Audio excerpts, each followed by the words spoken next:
Ey karami keng Robbim, mening onam sening chin bandang. Rahmatingni onamdan dariq tutma. Farishta deb bilgan onamni shafqatingga nasib et.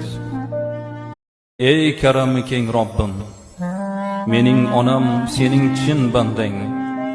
Rahmatingni onamdan dariq tutma. Farishta deb bilgan onamni shafqatingga nasib et. Robbim, ko'zim ko'rganlarim aro jannatingga eng haqli bandang ham mening onam. Onam gunohlarini mag'firat aylab, gunohlarini menga yuklab ber. Savob pallasini to'ldirib ber. Yetmasa savobimdan qo'shib ber. Onamning g'amlarini aritgin, hojatlarini ravo et. Onam xatolarini kechir Robbim.